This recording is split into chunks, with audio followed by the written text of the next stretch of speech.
Almost every week, a new pair of truly wireless sports earbuds gets released by some random large or small company. And even though I know there are a lot of sports wireless earbuds out there, I feel the most notable ones are the Bose SoundSport Free, Jaybird Run, and the new kid on the block, Sony WF-SP700N.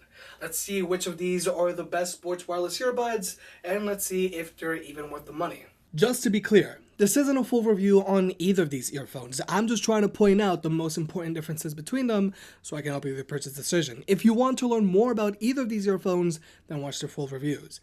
Deciding to go truly wireless at the gym does cost a premium. The Bose SoundSport Free, which are the oldest earphones here, currently retail for $200. And both the Jaybird Run and Sony SP700N retail for $180. If you want to pick either of these earphones up, I'll have links in the description below. And if you use the links, it really helps out the channel. I suggest you check them out because the Jaybirds and Sonys routinely go on sale. And also check out the numerous shelf down below. First, let's address build quality. There are two main pieces to wireless earphones like these, the earphones themselves and their carrying cases. Without a doubt, Bose has the best build quality here. Both the earphones and case feel sturdy and premium, the earbuds magnetically align themselves when you drop them in, and the case itself has a battery gauge which quickly tells you how much juice you have left. The only drawback here is that the case and earphones are pretty big, and opening the case can be a little hard. I feel Jaybird's overall build quality is decent, but my only issue is with the case. Since the earbuds don't magnetically align themselves, it's pretty common to accidentally drop your earbuds on the dirty gym floor when you're taking them out or putting them back into the case. I just want the earbuds to magnetically align to their case. It's a small detail that I feel will make a big difference. And finally, there's Sony. I feel the earbuds themselves are fine, but the case does feel very cheap, especially the lid. I'm afraid it's either going to wear out or snap off. But the way you actually take the earbuds in or out of the case is pretty clunky. You don't drop them in, you wedge them in. This just isn't an elegant solution. But I actually think the Sonys have the best fit here. First off, they go in really deep into your ear canal, like they should have bought me dinner first. But they also form a really good seal that offer a lot of passive noise isolation. And since they're so lightweight and low profile, they stay in place the best here. The Jaybird Run also fit pretty well and they stay in place good too, but they don't go in as deep so they don't offer as much passive noise isolation. But the Bose fit a little differently. They don't go into your ear canal, they rest right outside of it. So they actually let in a lot of ambient sound in. But since the Bose earphones are so big and stick out a lot, they do tend to wiggle out of your ear more easily, so you constantly have to readjust them. But the larger size of the Bose SoundSport Free means that the buds themselves have the longest battery life here.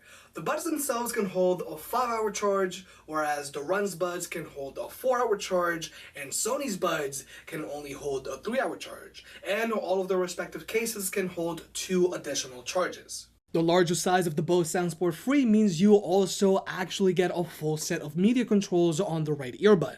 You can play or pause your music, skip a track, adjust the volume, and activate your voice assistant. But the major drawback here is that it's very hard to press these buttons. So hard in fact that I don't even use them. The control buttons on the Jaybird and Sony are much easier to use in comparison, but you don't have as much control over your music playback like you do on the Bose without having to talk to your voice assistant. And to me, that's a big deal. I would much rather use an inline controller instead of having to stop to talk to a voice assistant and hope that they get my command right. I'm talking to you, Siri. Sound quality wise, I feel the Jaybird Run are the best sounding earbuds here. You can also go and fully customize their EQ through their apps, or you can make them sound however you want. But unfortunately, they don't get very loud. So even when they're at max volume, they do leave something to be desired. The Sonys, on the other hand, do get pretty loud, but unfortunately, I feel they're the worst sounding earbuds here. They just have way too much bass for their own good. You can also go into Sony's headphones app and select from a few EQ presets, but you don't have the same customization options like you do with the Jaybirds. Overall, I feel the Bose sound just right. They get loud enough, and since they have a neutral sound signature, they sound pretty decent. But my problem with sports wireless earbuds like these is that none of them are perfect. Even after you pay a good amount of money for them, you always end up having to compromise. For the most part, wireless earbuds like these usually suffer from varying degrees of connection issues. Either there's a lot of latency, limited range, or random connection drops. And on top of that, some other earbuds might also have poor battery life, or they just don't fit well, or they just don't sound good. I honestly think that for the the time being, you're probably better off getting something wired like the Jaybird X3s, Sony's own SP700N, which are a little expensive right now, or my personal favorites, the Powerbeats 3s. I honestly think you can't go wrong with these. And I feel very strongly about this because you can get the X3s or the Powerbeats 3s for about $100 over at Amazon. Links for those down below. And overall, you just get a better user experience. Every time I test sports wireless earbuds like these, I usually end up thinking the same thing, and that's, these are okay, but they're not as good as my Powerbeats. The X3s and Powerbeats cost much less, and they just work. They have good battery lives, they sound good, and more importantly, their Bluetooth connections are solid. And this is especially true for earphones that are using Apple's W1 chip. Having connection issues is pretty common for truly wireless earbuds that aren't using the W1 chip. And at CES 2018, Qualcomm announced that they were working on some new chipsets that would offer a more stable Bluetooth connection for wireless earbuds that would also reduce latency and improve battery life. But to my knowledge, I don't know of any wireless earbuds that are currently using this new chipset. So what I'm getting at here is that I don't think truly wireless earbuds for the gym are currently worth the money or the hassle. Wired earbuds like the Powerbeats or X3 aren't all that different, but instead, they cost less and they give you an overall better user experience. With truly wireless earbuds, you end up paying all this money and you also end up compromising a lot, and to me, that doesn't sound like a good deal.